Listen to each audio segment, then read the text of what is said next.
Donald Trump sees a homeless veteran outside his hotel.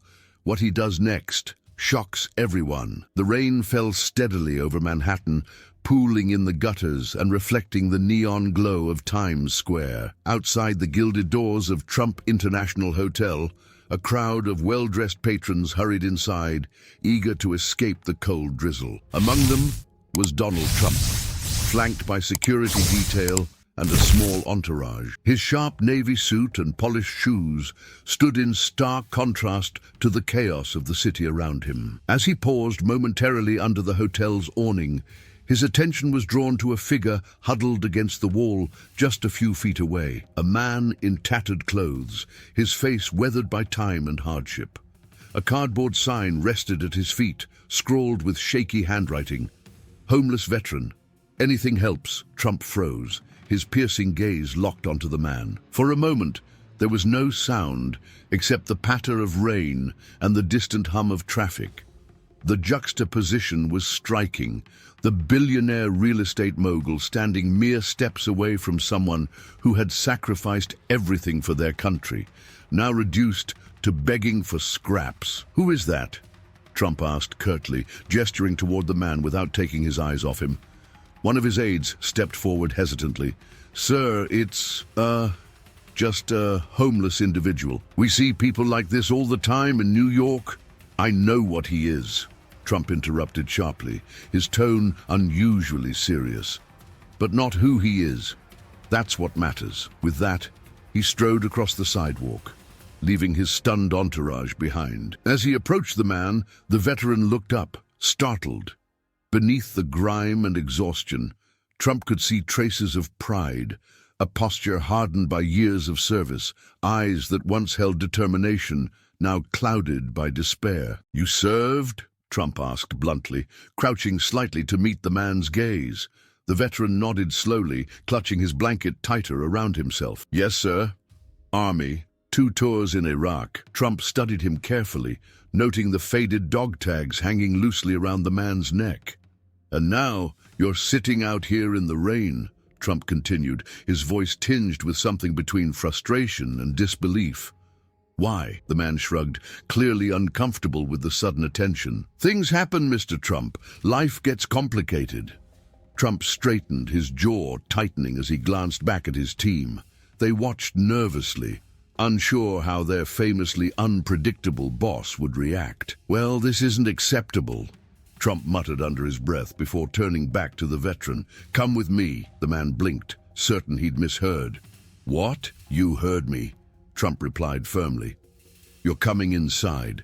Now." For a moment, the veteran hesitated, wary of accepting help from anyone, let alone someone as polarizing as Donald Trump. But something in Trump's demeanor, a mix of authority and unexpected empathy, convinced him to follow. As they walked through the opulent lobby of the hotel, heads turned.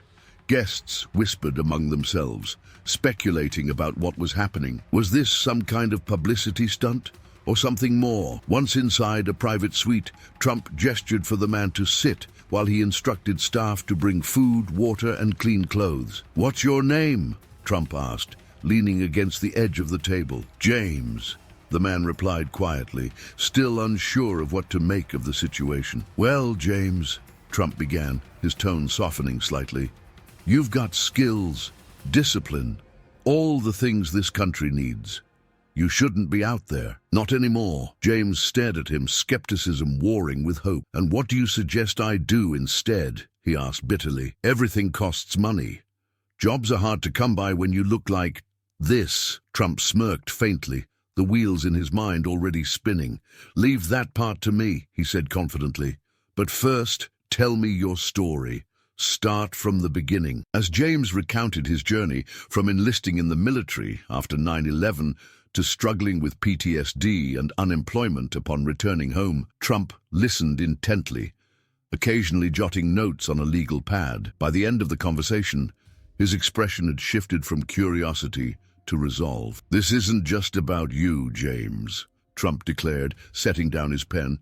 "This is about everyone who's been forgotten, and I don't forget people." Little did James or anyone else know This chance encounter would spark a chain reaction that would shock the nation. If this unexpected twist caught your attention, hit the like button and stay tuned for what happens next. Stories like this remind us that even the most unlikely moments can lead to incredible change. What do you think Trump will do next? Share your thoughts in the comments below. We'd love to hear your predictions. The private suite at the Trump International Hotel became an unlikely meeting ground. A billionaire real estate mogul and a homeless veteran sharing stories over plates of steak and potatoes. James spoke candidly about his struggles after leaving the military, navigating bureaucratic red tape to access benefits, battling PTSD without adequate mental health support, and facing rejection from employers who dismissed him as unstable or overqualified. "I tried everything," James admitted, his voice heavy with frustration. "But no matter how hard I worked, it felt like the system was designed to keep guys like me down. Eventually, I stopped trying." Trump listened intently, his expression unreadable, but his pen moving steadily across the legal pad. He had always prided himself on being a problem solver, and as James laid bare the systemic failures that had led to his predicament, Trump saw an opportunity, not just to help one man, but to address a much larger issue. "Veterans built this country," Trump said firmly, leaning forward. "And yet, when they come home, we treat them like yesterday's news. That ends now." Over the next hour, Trump outlined his plan. First, he would personally ensure James received immediate assistance, housing, medical care, and job placement services. But beyond that, he envisioned something bigger, a nationwide initiative aimed at supporting veterans in need. "It's not enough to say, 'Thank you for your service,'" Trump explained, his tone uncharacteristically earnest. "We need action, real solutions, and if nobody else is going to step up, then I will." To bring his vision to life, Trump enlisted the help of his business connections, non-profit organizations, and government contacts. Within days, he announced the creation of Veterans First, a program designed to provide comprehensive resources for struggling veterans, including housing assistance, mental health counseling, and employment opportunities. James, still reeling from the whirlwind of attention, found himself at the center of the initiative. Trump insisted that his story be shared publicly, not just to raise awareness, but to humanize the struggles faced by countless veterans across the country. "I'm not special," James protested during a private meeting with Trump. "There are thousands of others out there just like me." "Exactly," Trump replied, his gaze unwavering. "Which is why your story matters. People need to see what happens when we fail our heroes, and what's possible when we don't." And as preparations for the launch of Veterans First gained momentum, James began rebuilding his life. Trump arranged for him to stay temporarily in a luxury apartment owned by one of his companies, ensuring he had access to top-tier medical care and therapy. Meanwhile, James worked closely with career counselors to update his resume and prepare for interviews. Despite the progress, skepticism lingered. Critics accused Trump of using James's situation as a publicity stunt, questioning whether his intentions were genuine. Even some within Trump's inner circle expressed doubts, urging him to scale back the project to avoid potential backlash. But Trump refused to back down. "If people think I'm doing this for attention, fine," he declared during a press conference, "because maybe the attention will save lives. At the end of the day, that's all that matters." Public reaction was mixed. Supporters praised Trump for stepping up where others had failed, while detractors dismissed the effort as self-serving. But as details of Veterans First emerged, including partnerships with major corporations and commitments to hire thousands of veterans, criticism gradually gave way to cautious optimism. For James, the journey was far from easy.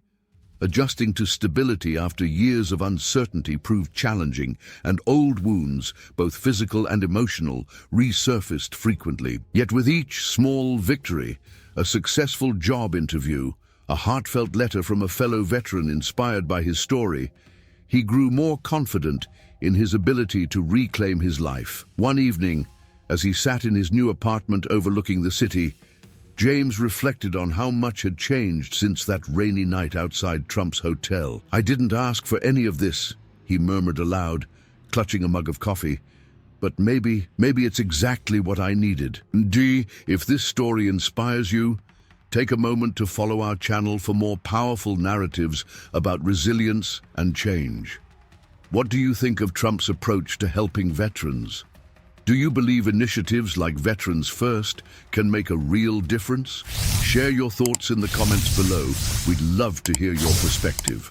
Together, let's keep the conversation going. The official launch of Veterans First was set to take place at a high-profile gala in Washington, D.C., and attended by politicians, business leaders, and members of the media. For weeks leading up to the event, James worked tirelessly alongside Trump's team, sharing his story during promotional interviews and helping finalize program details. But as the date approached, doubts began creeping in. What if people don't care? James confided to Trump during a rehearsal for the gala speech. What if this whole thing doesn't work? Trump placed a reassuring hand on his shoulder, his expression unusually soft. "James," he said firmly, "this isn't about what might happen. It's about what we're doing right now. You've already inspired thousands just by speaking your truth. Trust me, people will listen." Despite Trump's confidence, James couldn't shake the feeling that he wasn't ready. He had spent years avoiding attention, and now he was being asked to stand before hundreds of powerful individuals and share his most vulnerable moments. On the night of the gala, nerves threatened to overwhelm him. As guests filed into the grand ballroom, James lingered backstage, clutching his notes tightly. Trump joined him moments later, dressed impeccably in a tailored suit. "You've got this," Trump said, his tone brimming with conviction. "Just remember why you're here." When James finally stepped onto the stage, the room fell silent. Spotlights illuminated his face as he scanned the sea of well-dressed attendees, their eyes fixed on him expectantly. For a moment, he froze, doubt threatening to consume him. Then he remembered Trump's words, "This isn't about you. It's about everyone who's been forgotten." Taking a deep breath, James began to speak. "My name is James," he started, his voice trembling slightly. "And until recently, I was living on the streets of New York City. I served 2 tours in Iraq, risking my life for a country I believed in. But when I came home, I felt like no one cared, like I didn't matter anymore." He paused, glancing toward Trump, who nodded encouragingly. "That changed the night Mr. Trump found me outside his hotel. He didn't have to stop. He could have walked right past me like so many others did, but he didn't. Instead, he listened. And because of that, I'm standing here tonight, hoping to remind everyone that veterans aren't statistics or headlines. We're people who gave everything, and who deserve better than what we often get." By the time James finished, tears streamed down his face, and those of nearly every person in the audience.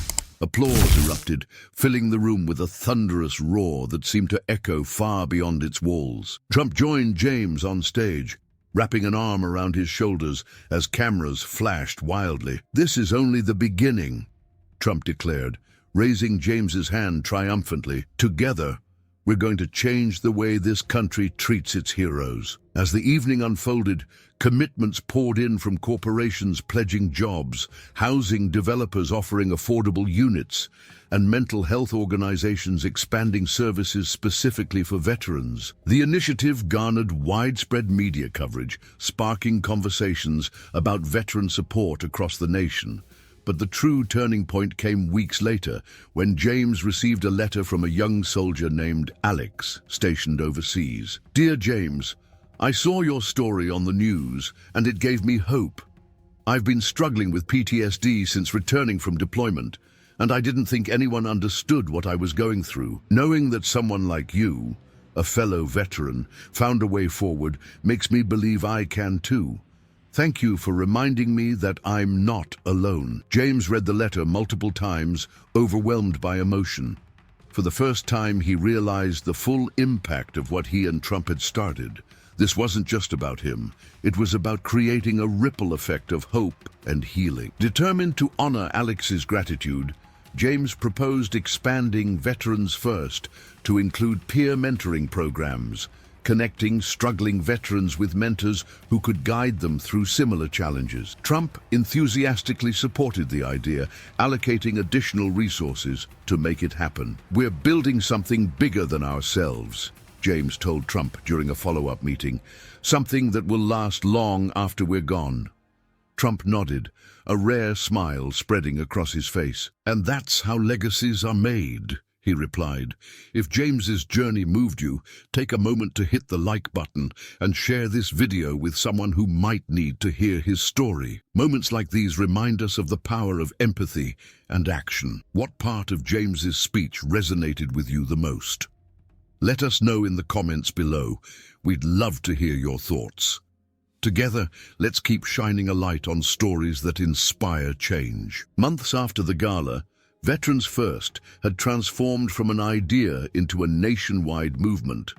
Thousands of veterans had been connected with housing, jobs, and mental health resources, thanks to the initiative's growing network of partners. James became the face and heart of the program, traveling across the country to share his story and meet others who had benefited from the effort. One such meeting took place in a small town in Ohio, where James visited a transitional housing facility for homeless veterans. As he walked through the halls, he was greeted warmly by residents eager to thank him for giving them hope. "You saved my life," one man said, shaking James's hand firmly. "I didn't think anyone cared anymore." James smiled, though his eyes glistened with tears. "It wasn't me," he replied humbly. "It was all of us working together. You're proof that no one is ever truly alone." The moment reinforced why James had chosen to step into the spotlight despite his initial reluctance. Every handshake, every hug, every heartfelt thank you reminded him of the importance of what they were building, a community united by shared struggles and triumphs. Meanwhile, Trump remained deeply invested in the initiative, using his platform to advocate for policy changes aimed at improving veteran support systems. He pushed for legislation that streamlined access to benefits, increased funding for mental health services, and incentivized businesses to hire veterans. "This isn't charity," Trump emphasized during a televised interview. "It's an investment in our heroes, in their futures, and in the future of this country." Critics continued to question his motives, but even they couldn't deny the tangible impact of Veterans First. Stories of transformation flooded social media, with veterans and their families sharing how the program had changed their lives. One particularly moving story came from a woman named Maria, whose husband, a Marine Corps veteran, had battled severe depression after returning home. Through Veterans First, he received counseling and job training, eventually landing a position as a logistics manager. "Our family was falling apart," Maria wrote in a viral Facebook post. "But now we're stronger than ever. Thank you, Mr. Trump, and thank you, James, for showing us that there's always hope." For James, the culmination of the journey came on Veterans Day, when he was invited to speak at a memorial ceremony in Washington, D.C., standing before a crowd of thousands, including Trump, military leaders, and fellow veterans. He reflected on how far he'd come since that rainy night outside the hotel. "When I first met Mr. Trump," James began, his voice steady but filled with emotion, "I thought my story was over, that I'd reached the end of the road. But instead, it was just the beginning, because someone decided to stop and listen, to see me not as a problem to be ignored, but as a person worth helping." He paused, glancing toward Trump, who nodded approvingly from the audience. "That's what Veterans First is all about," James continued. "Seeing each other, hearing each other, and refusing to let anyone fall through the cracks. To every veteran out there struggling today, know that you matter, know that people care, and know that brighter days are ahead." As the crowd erupted into applause, James stepped back from the podium, overcome with gratitude. For the first time in years, he felt whole, not because of the accolades or recognition, but because he had found purpose in serving others. After the ceremony, Trump approached James with a rare display of vulnerability. "You've done something remarkable here," Trump said, clasping James's hand tightly. "Something I'll never forget." James smiled, his eyes shining with pride. "We did it together," he replied, "and we're just getting started." Years later, long after Trump had left office and James had retired from public advocacy, Veterans First continued to thrive. Its programs evolved with the times, adapting to meet the needs of new generations of veterans. Countless lives were changed, and the ripple effect of kindness sparked by a single act of compassion endured. For both men, the experience served as a reminder of the power of action and the profound impact one moment of empathy can have on the world. If this story touched your heart, take a moment to subscribe to our channel and join a community dedicated to celebrating acts of kindness and resilience. What's one takeaway you'll carry with you from James and Trump's journey? Share your thoughts in the comments below. We'd love to hear how this story inspired you. Together, let's keep spreading hope and making a difference, one story at a time.